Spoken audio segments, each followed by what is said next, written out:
City,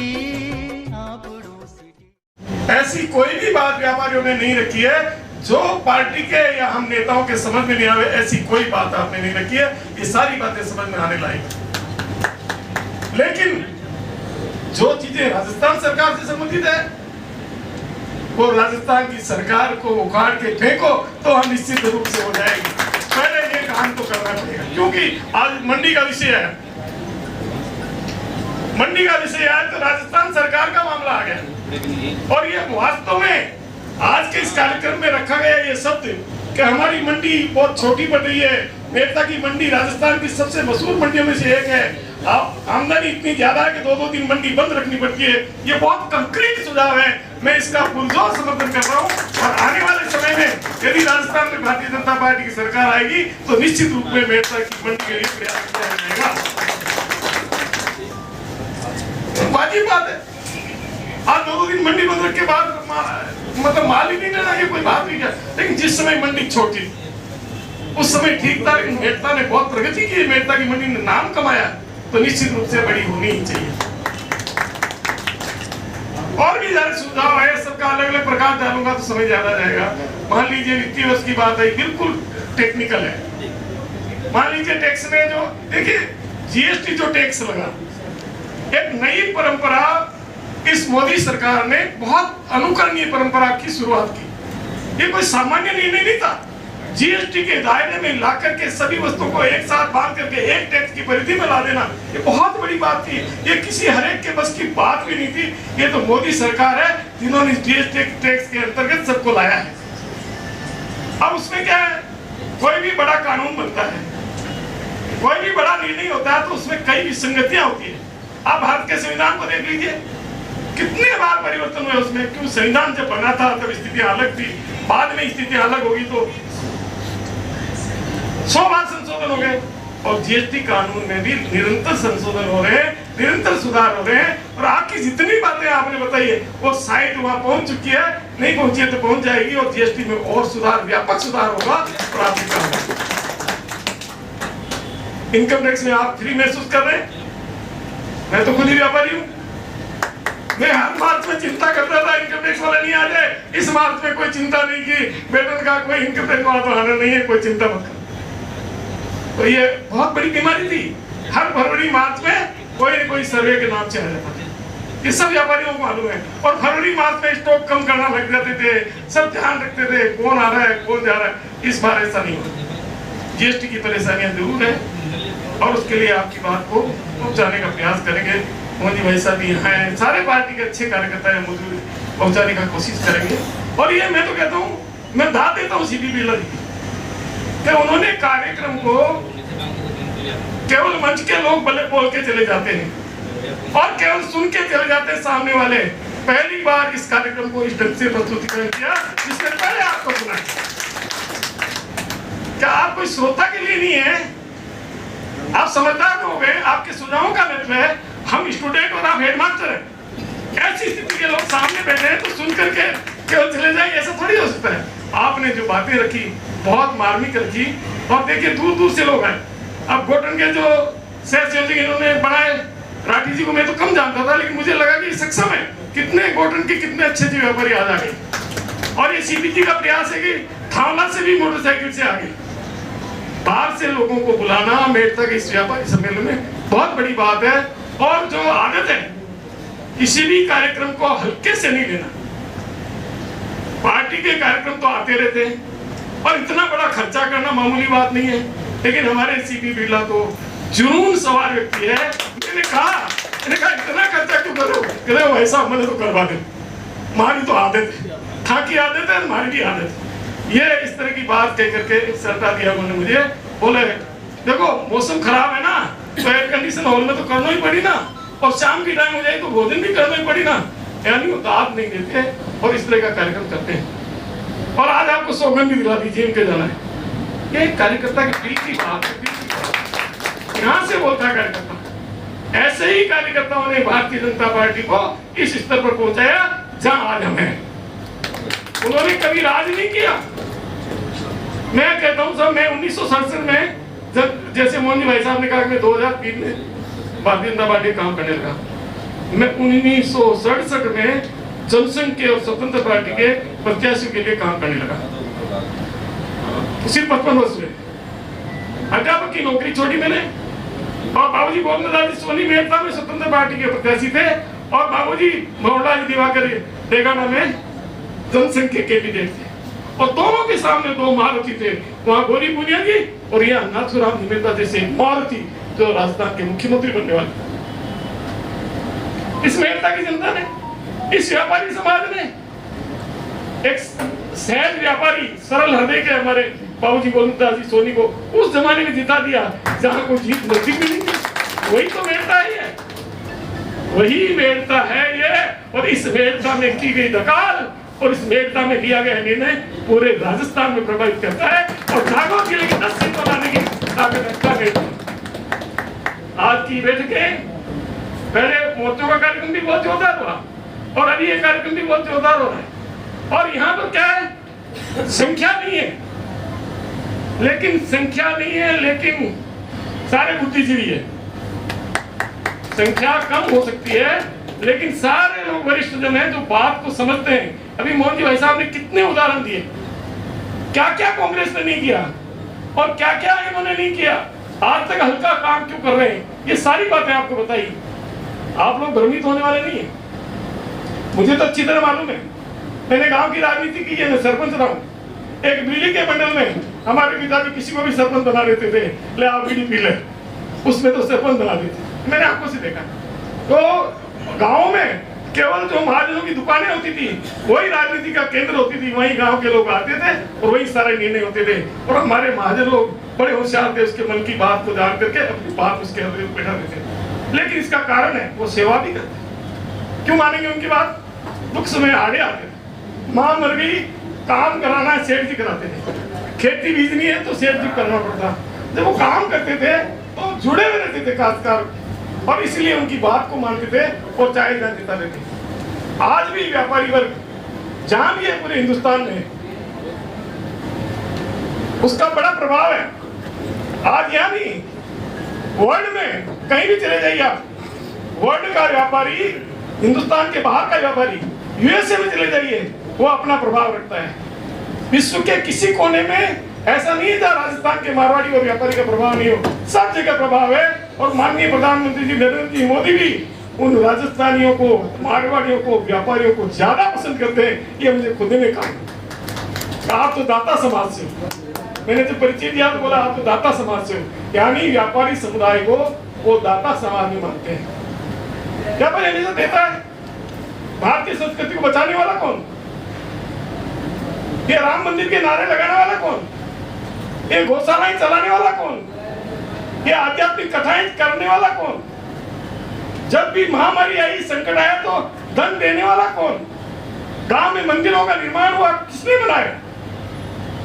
कुछ भी problem हुई तो सबसे पहले व्यापारी जो कम कमाता था उसके हिसाब से और ज्यादा कमाता था उसके हिसाब से 24 घंटे तैयार रहा।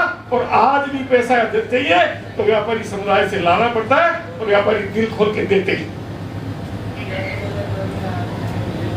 तो ऐसे बुद्धिजीवियों के कार्यक्रम में माननीय प्रधानमंत्री जी के विषय में मेन विषय यह है कि माननीय प्रधानमंत्री नरेंद्र जी मोदी ने प्रधानमंत्री बनने के बाद 9 साल में क्या किया, वो बातें बहुत सी तो आपको जानकारी है, बहुत सी जानकारी नहीं भी है। इतने कार्य नरेंद्र जी मोदी के नेतृत्व में हुए हैं, उनकी इतनी फेहरिस्त है कि मेरे पास 25 पेपर का एक कागज तैयार है जिसमें उनके काम लिखे हुए हैं। अगर वो काम गिनाए गए तो मेरे ख्याल से 2-3 घंटे में पूरे नहीं। ऐसा कोई क्षेत्र नहीं। जैसे बुनियादी सुविधाएं, घरों में 60 साल के देश की आजादी, 1947 में आजाद हुआ देश, और उसके बाद में आज 75 साल बाद भी बुनियादी सुविधा नहीं, बिजली कनेक्शन नहीं, पानी नहीं, महिलाएं लकड़ी भून के काम कर रही है, रहने को घर नहीं, शौचालय नहीं, बाहर जाती है लोटा लेकर के। ये चीजें किसी को समझ में नहीं आई, ये माननीय प्रधानमंत्री जी के समझ में आई, और उन्होंने पूरे देश में इसको करोड़ों लोगों को मकान, गैस उपलब्ध करा करके हर व्यक्ति को उन्होंने जंजाल दिया फिर से कि मैं तुमको भी जानता हूँ। किसान के खाते में सीधा पैसा आ रहा है। कभी आया क्या इसके पहले? लोन का पैसा नहीं आता तो खेत उड़ कर लिए जाते थे। कहाँ किसान के खाते में पैसा था बेचारे के? अरे खाता ही नहीं था। पैसा तो अलग बात है, खाता खोलना भी नहीं जानते थे। खाता खोलना भी मोदी जी ने सिखाया है कि सबने बैंकों में खाता खोला है। हम लेन देन के सिस्टम को समझे। पहली बार महिलाओं के खाते में पैसा, महामारी आई तो महामारी में हमको इंटरेस्ट में सब्सिडी, लोन। किस बार 80 लाख लोगों को, 80 करोड़ लोगों को हमने लगातार 80 करोड़ लोगों को मामूली बात है। ये देखिए, यदि माननीय प्रधानमंत्री नरेंद्र जी मोदी जैसा नेतृत्व तो नहीं होता तो आज ये सम्मेलन नहीं होता। हम बचते ही नहीं। अरे भारत की उस कांग्रेस सरकार के पास क्या ताकत थी जो इस तरह की वैक्सीन बना करके भारत की इतनी बड़ी जनता को बचा ले? जहाँ एक कोठरी में 10 जने रहते और कोरोना संक्रमण से फैलता है, एक झोपड़ी में 10 जने रहते हैं। एक एक व्यक्ति को 2-2 बार 3-3 बार वैक्सीन लगाना, और हमको ही नहीं उन देशों को, गरीब देशों को भी लगा देना, कितनी बड़ी बात है। विश्व का जो नायक था भारत, वापस विश्व का नायक बनने जा रहा है। इसका हमें गर्व है। 500 वर्षों से रामलला बैठे थे साइड में, हमारे आराध्य, हमारे मर्यादा पुरुषोत्तम राम, हमारे आदर्श। आप तो बात बात में कहते हैं कि तुम्हारा क्या राम निकल गया क्या? वही तो राम है। और जब दाह संस्कार पे जाते हैं तो क्या कहते हैं? राम नाम सत्य है। वही तो राम है। अगर राम झूठा होता तो कहां से आया वो राम? उस राम को इन्होंने नकार दिया, बोले राम था ही नहीं। माननीय प्रधानमंत्री जी मोदी जी के नेतृत्व में ये साबित हो गया कि हमारे राम थे और उनका शानदार मंदिर बन रहा है। और उसकी कश्मीर का मुद्दा भाई साहब ने बताया था। ऐसे निर्णय माननीय अटल जी के कार्यकाल में 2-3 धमाके उन्होंने किए थे। उन्होंने शक्ति परीक्षण करके पोखरण में जो किया था अणु विस्फोट, उससे दुनिया को ये तो लग गया था कि भारत शक्तिशाली बन सकता है। नेतृत्व चाहिए, और वो नेतृत्व है। अटल जी के पास वास्तव में शक्ति कम थी, संख्या कम थी, और मोदी जी के पास जब बहुमत आया तो सारा परिदृश्य बदल गया है। महिलाओं के लिए, युवाओं के लिए, किसानों के लिए, पिछड़े लोगों के लिए, गरीब लोगों के लिए। अरे व्यापारी तो इस बात की चिंता करता है कि वोट तो सब हम देते हैं और प्रधानमंत्री जी केवल गरीबों की चिंता करते हैं। ये हमने कई व्यापारी सुना है कि हम 24 घंटा धर्म देते हैं, वोट हम देते हैं, हमारी चिंता कम, और अंतिम लाइन में बैठे व्यक्ति की चिंता ज्यादा करते हैं। ऐसे हमारे प्रधानमंत्री जी है। जो देश इतनी लंबी आजादी के बाद भी पीछे रह गया गरीब बेचारा, जिसको कोई साधन ही नहीं मिला, क्या मतलब है उसके लिए आजादी का? आजादी का सही मायना, सही मतलब अब मिला है। अब आजादी आई है ऐसा मान करके हमको चलना चाहिए, और आने वाले भविष्य में इस आजादी को कोई खतरा नहीं हो। ये हमारे लिए अपॉर्चुनिटी है। हम भाग्यशाली है। किसी घर में एक अच्छी संतान पैदा हो जाती है तो पूरे गांव में नाम रोशन होता है, करे को बेटो कितना जोरदार है, हमारा भारत माता का वो बेटा नरेंद्र मोदी ऐसा ही एक बेटा है जिसके ऊपर हमें गर्व होना चाहिए। इनके कारण से हमारे देश का नाम हो रहा है और भारत की जनता का नाम हो रहा है। पूरा संसार ऐसे नहीं झुकता, झुकाने वाला चाहिए। परवाह नहीं करता था कोई। पाकिस्तान जैसा दिवालिया देश भी आंख दिखा देता था। बांग्लादेश की बात भाई साहब कह चुके, मैं पाकिस्तान की कह रहा हूँ। कोई नहीं मानता था, और आज कोई ऐसा नहीं है जो मानता नहीं है। सब डरते हैं, मानते नहीं है, डरते हैं। ये शक्तिशाली शासन देखिए, हमारे छोटे मोटे स्वार्थ हमारे टकरा सकते हैं। हमारा व्यक्तिगत लाभ कहीं नहीं हो सकता। हो सकता है किसी व्यापारी को लाभ नहीं मिला हो सकता है किसी को लोन नहीं मिला हो सकता है किसी को पद नहीं मिला हो। ये छोटे मोटे व्यक्तिगत लाभ कि मैं 10 साल से पार्टी में काम कर रहा हूँ, मुझे कोई पद नहीं मिला, ये छोटे मोटे व्यक्तिगत लाभ और हानि हो सकते हैं। लेकिन राष्ट्र के हित के लिए, संसार में भारत का डंका बजाने के लिए हमारे छोटे मोटे हितों को छोड़ करके नरेंद्र मोदी जिंदाबाद के नारे लगाने चाहिए। नरेंद्र मोदी जिंदाबाद। ये हमारे स्वार्थ का सौदा है, हमारे परमार्थ के लिए नहीं कर रहे हैं, ये हमारा स्वार्थ है। ये निहित रूप से आप देखिए, हम सूरत गए थे पिछले गुजरात के चुनाव में, प्रचार करने गए थे भारतीय जनता पार्टी का। व्यापारियों की कई मीटिंगें ली इस टाइप की, मैंने 15 मीटिंगें ली हम लोग। व्यापारी बोले साहब हम तो वोट नहीं देंगे। अरुण जेटली जी हमारी सुनते नहीं जीएसटी लगा करके। मैंने कहा बिल्कुल नहीं देना चाहिए, नहीं सुनते तो नहीं देना चाहिए, मीटिंग तो करो। मीटिंग करने को तैयार नहीं। मैंने कहा मीटिंग तो करो, हम समझा देंगे आपको किसको वोट देना है। फिर हमने उनको कहा भारतीय जनता पार्टी को तो वोट नहीं देंगे। वोट किसको देंगे ये तो बता दो, सामने कौन है ये तो बता दो। ये जो लोफर छोरे हैं जो आपकी दुकानें लूट के ले जाएंगे उनको दोगे क्या? ये तो टैक्सी ही मांग रहे हैं और वो आपको लूट के ले जाएंगे, उनको वोट दोगे क्या आप? ये बात उनके गले उतर गई। और सूरत की, गुजरात की, जहां जहां हमने मीटिंगें की, सारे लोग खिलाफ थे, सारी सीटें भारतीय जनता पार्टी खाते थी। वो नहीं, छोटा सा स्वार्थ था। अरुण जेटली ने हमारी बात नहीं मानी। अरे अरुण जेटली को जाने दो यार, तुम्हारी बात मानी है नहीं मानी, तुम्हें भारत का भविष्य देखना है, तुम्हें अपना भविष्य देखना है। तुम दूसरे दर्जे के नागरिक हो। हमने उनको कहा बाहर रहने वाले व्यापारी दूसरे दर्जे के नागरिक हैं, राजस्थान में रहने वाला प्रथम नागरिक है, बाहर रहने वाला तो सेकंड हो गया। वहां तो कोई तुमको गाली निकाल देगा। वहां तो मजबूत केंद्र सरकार होगी तभी व्यापारियों की इज्जत होगी, उसके बिना इज्जत नहीं होगी। इसीलिए वो मजबूत सरकार नरेंद्र जी मोदी की है और भारतीय जनता पार्टी की है। तो हमें राजस्थान सरकार, हमारे 2 टारगेट, पहले राजस्थान सरकार को उखाड़ फेंकना। अपोरा जी ने बहुत अच्छी ढंग से सारी बात रख दी, माननीय भाई साहब ने बहुत अच्छी ढंग से सारी बात रख दी, केंद्र की भी रख दी, ये भी रख दी। बहुत से विषय हैं जिन पे बोला जा सकता है, लेकिन समय की सीमाएं हैं। मैं ये जानता हूं आप इतने समझदार हैं कि सारी बात को अच्छी तरह से समझ रहे हैं और मौका आने पर राजस्थान की सरकार को उखाड़ फेंकने के लिए एक दिन वोट का नहीं रमेश जी, एक दिन वोट का नहीं, 15 दिन का समय देकर के सरकार को उखाड़ने का काम करेंगे। एक वोट से नहीं होगा। एक व्यापारी 100 वोटों का मालिक होता है। एक व्यापारी 100 वोटों का मालिक होता है। कोई उसके घर जिम नहीं आता है, कोई उसके घर मुनीम रहता है, कोई उसकी फैक्ट्री देखता है, कोई उसके यहाँ उधार लेने आता है। तो एक व्यापारी के प्रभाव में 100 लोग होते हैं और व्यापारी समाज ने अगर ताकत लगा दी तो किसी हालत में दूसरी सरकार आ ही नहीं सकती। आज की इस बैठक में हमें संकल्प लेना चाहिए कि नागौर जिले की उस बैठक में व्यापारी सम्मेलन में हम गए थे, हमने संकल्प लिया यदि थोड़ी बहुत किसी के मन में कमजोरी भी है तो उसको पूरा खत्म करके, आप सारे व्यापारी जो बोले, मैं सबके नाम नहीं लेना चाहता, लेकिन मैंने अच्छी तरह सुना, बहुत अच्छी बातें कही।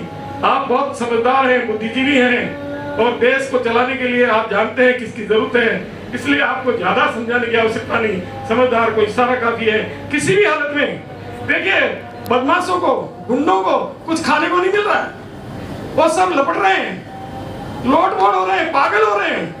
जिसने देश को जिन्होंने खोखला कर दिया खा करके, उस देश में उनको कुछ नहीं मिल रहा है तो बेचारे रोएंगे ना, वो फिर क्या करेंगे? गाली निकालेंगे ना। तो उनको गाली निकालने दीजिए, उनके पास है ही गाली, उनके पास है ही गाली। हमारे पास गाली नहीं है, हमारे पास तो अच्छे शब्दों का उपयोग करना है। हम शिष्टाचार वाले हैं, हम नेक नीति वाले हैं, हम चरित्रवान हैं। हम चरित्रवान लोग किसी को गाली देते ही नहीं है। हम चरित्रवान लोग हैं, हमारे चरित्र में सच्चाई है, हमारे नेता के चरित्र में सच्चाई है, हमारी पार्टी के चरित्र में सच्चाई है। हमारे लोगों ने जेल भोगी है, हमारे लोगों ने आंदोलन किए, बड़ी मुश्किल से लाठियां खाई है और तकलीफें भुगती है, तब जाकर के कोई बहुत लंबे समय बाद 30-40 साल संघर्ष करने के बाद शासन आया। कहाँ शासन था? राज आते ही था, वोट देते थे बस, हमको तो वोट देना खिलाफ। राज नहीं आता था, राज का तो जो काम करने वाले सब चले गए, राज हमें मिला है, तो इस राज को संभालना है। पिछली बार कांग्रेस सरकार आ गई हमारी गलती से, वो अगली इस बार नहीं आए। ये छोटी बड़ी बातें बैठे बैठे करते रहते हैं। अब काई हुई अब की बार?